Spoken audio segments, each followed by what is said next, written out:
Ah, Assalamualaikum warahmatullahi wabarakatuh. Alhamdulillahirrabbilalamin. Wabihi nasta'in ala umuru dunya waddin. Wassalatu ala sayyidina Muhammadin wa ala alihi wa sahbihi ajmain amma ba'du. Rabbi shrah li sadri wa yassir li amri wahlul 'uqdatam min lisani yafqahu qawli. Welcome back to my channel. Untuk pada pagi ini, especially ya saya akan memberikan materi tentang kiat sukses menjadi pembicara yang menggugah dan menggugah dan mengubah. Ini tinjauan terhadap retorika Agim ya, yang ditulis oleh penulis kita Bapak Komarudin Khalil ya. Bapak Komarudin Khalil adalah salah seorang tim asatidz yang hampir 6 tahun ya beraktivitas di pesantren Darut Tauhid ya. Beliau ini karya beliau ini diambil dari kebiasaan dari Agim saat memulai satu ceramah ya, atau cara berkomunikasi yang baik dengan audiens ya. Kan kita tahu pada tahun tersebut, sekitar tahun 2005 sampai 2007 itu Agim booming banget ya, ceramah beliau di mana-mana. Sorry, ini saya agak mohon maaf gitu, tadi saya udah video agak lama tapi ternyata nggak ke save, jadi langsung videonya langsung muncul ke home aja gitu, nggak ada ke record gitu, mohon maaf sekali ya. Baik lagi ya, kenapa saya tuh senang berbagi ilmu mengenai komunikasi ataupun public speaking kita saat kita mau memulai sebagai MC, moderator ya, ataupun host, kemudian atau saat kita mau memulai ceramah, khatib Jumat dan sebagainya gitu. Tapi itu kan panjang ya kalau kita bahas semua. Yang saat ini saya bahas secara umum dulu, secara general. Gimana sih cara kita tuh supaya bisa ngomong baik itu face to face maupun on public ya, ataupun di depan khalayak banyak seperti itu. Kalau saya lebih simpelnya seperti ini.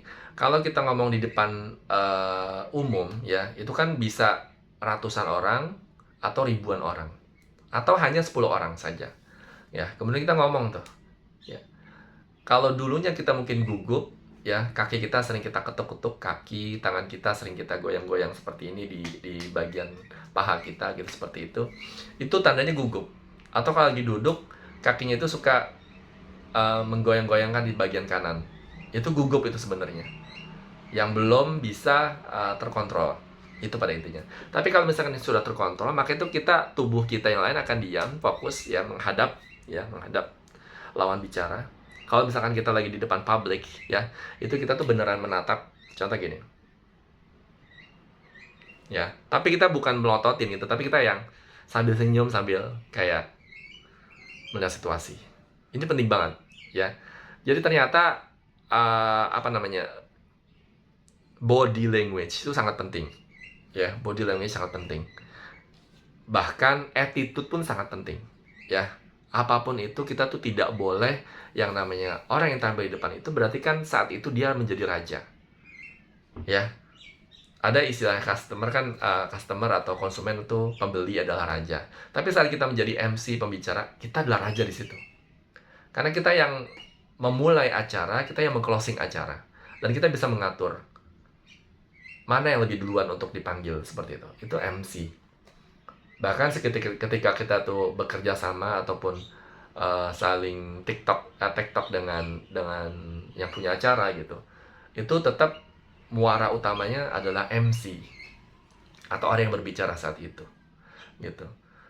Jadi pada saat kita bicara, ini paling penting banget itu kita berdoa di dalam hati.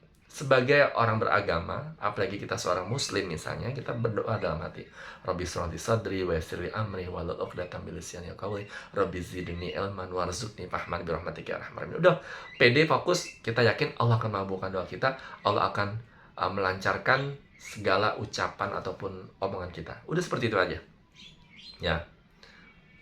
Dan di sini juga untuk video ini saya juga khususkan terutama untuk sahabat Al-Hafiz ya. Saya punya satu organisasi Jumat Berkah ya, Al-Hafiz, yang ada di seluruh Indonesia, yang mudah-mudahan bisa menyimak juga gitu. terutama bagi kita yang kaum relawan, ataupun yang sering tampil di depan untuk berhadapan dengan donatur, untuk berhadapan dengan juga mustahik seperti itu. Kita harus menampilkan sisi kita itu yang percaya diri, sopan santun, kemudian juga dari segi pakaian wangi, ya, kemudian juga tidak mengucurkan keringat yang begitu banyak. Maka dari itu mungkin kita harus relax, siap, ya. Kita harus siap tisu di kantong kita, ataupun kalau perlu ya tidak pakai tisu, jadi mengalir biasa aja. Karena kalau makin sering dielap, itu makin banyak mengalirnya. Tapi kalau kita diamkan saja, dia akan jatuh seperti biasa aja. Ya, kita harus percaya ya, panitia itu sudah menyiapkan kipas angin ataupun ruangan AC yang berdingin dan sebagainya. Dan kita harus siap juga bahwasanya sound system yang kita pegang ini sudah bagus seperti itu. Ya. Makanya kalau orang-orang profesional itu paling penting banget, dia akan datang 30 menit sebelum acara untuk mengecek semua sound system maupun pendingin ruangan, ya. Kemudian juga memeriksa pakaian dia sudah rapi belum, ada yang kurang kancingnya belum, ada noda nggak gitu. Kemudian ada aksesoris, jam tangan sudah belum, cincin sudah belum, ya. Kemudian juga rambutnya sudah oke belum, ya, atau terlihat, mohon maaf ya, ada bulu hidung atau tidak gitu, seperti itu. Jadi yang umum aja gitu, ya. Kadang kalau misalkan itu berlebihan atau kita tuh tidak kontrol itu akan mempengaruhi performance kita nanti di depan. Itu akan sangat mempengaruhi gitu. Jadi teman-teman semua, ini patut banget ya, kita tuh harus bisa melihat kondisi atau situasional yang saat ini kita rasakan atau kita alami gitu, seperti itu. Itu yang pertama, ya. Ingat, pertama tuh berdoa. Ini baru poin 1, berdoa, dan kita terus yakin Allah mengabulkan doa kita. Ingat itu. Kalau kita sudah berdoa, kita serahkan sama Allah, jangan lagi tuh mikir yang lain-lain. Aduh, ini ntar gimana, jangan mikir begitu dulu. Ada kita kan kalau namanya Bismillahirrahmanirrahim, ya kan? Atau buat agama yang lain udah ngucap doanya sendiri, ya kan, menurut kepercayaan masing-masing. Kita harus percaya Tuhan kita, Rob kita itu sedang bersama kita, ya, membersamai kita dan akan menolong kita. Gitu. Kita akan dimudahkan, ditutup aib-aibnya. Kemudian bahkan doa aja secara spesifik. Ya Allah, sebelum performance gitu ya, kita berdoa nggak apa-apa, diam sebentar sekitar 5-10 menit. Ya Allah, hari ini hamba akan menjadi seorang MC, hari ini hamba akan jadi seorang pembicara. Ya Allah, timbulkanlah aura yang positif untuk hamba, jadikanlah ucapan hamba ini didengar sama audiens. Ya Allah, jangan sampai dari mulut ini terlontar ucapan yang menyindir ataupun menyakiti hati para audiens. Ya Allah, berikanlah kemudahan dan kelancaran pada hari ini sampai selesai, sampai closing statement, ya Allah. Ya Allah, tambahkanlah ilmu hamba dan berikanlah hamba pemahaman, gitu.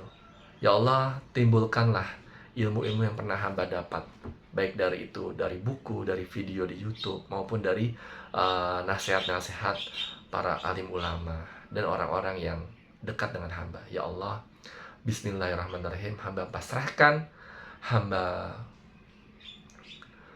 berserah diri kepada Engkau, ya Allah, yang maha pengasih lagi maha penyayang.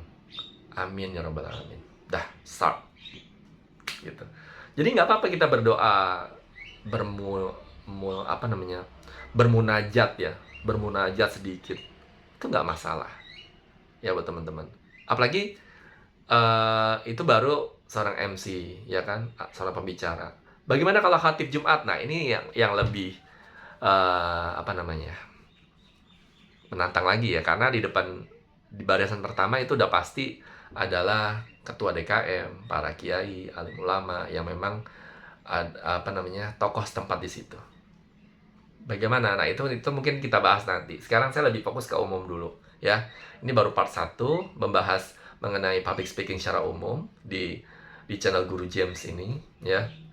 Ya seperti itu. Karena penting banget buat kita tuh bisa menyadari diri kita sendiri, ya. Ingat ya, kita tuh harus datang 30 menit sebelumnya untuk mempersiapkan semuanya, sound system, pakaian, ya, kemudian pendingin ruangan, ya, kemudian juga posisi kursi dan sebagainya. Karena itu sangat mempengaruhi, ya. mungkin itu dulu ya teman-teman, saya masih ada tugas lagi di rumah, jadi mungkin saya akan bahas lagi mengenai buku yang ditulis oleh Abang Komarudin Khalil selaku tim dakwah dari Gimnastiar ya, pada masa itu yang sangat jaya. Sekarang saya bahasnya tahun di 2025 ya. Dulu tuh saya senang banget beli buku gitu. Sekarang ini belum lagi karena keseringannya lihat video ya. Demikian itu dulu part satunya, mudah-mudahan bermanfaat ya. Eh, mudah-mudahan bermanfaat, dan saya mohon maaf apabila ada salah-salah kata. Terima kasih. Tetap semangat hari ini, jangan pernah menyerah. Setiap kali ada ujian atau masalah, itu adalah bagian dari proses kehidupan. Yakinlah bahwasanya Allah memilih antum semua untuk menjadi yang terbaik. Allah pasti akan kabulkan doa antum semua.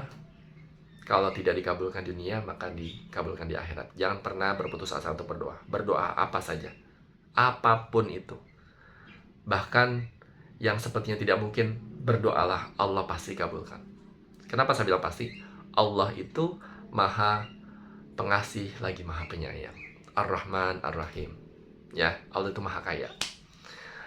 Wabillahi taufiq wal hidayah. Assalamualaikum warahmatullahi wabarakatuh. Kita tutup dengan doa kafaratul majlis. Subhanakallahumma wa bihamdika asyhadu an la ilaha illa anta astaghfiruka wa atubu ilaik. Assalamualaikum warahmatullahi wabarakatuh.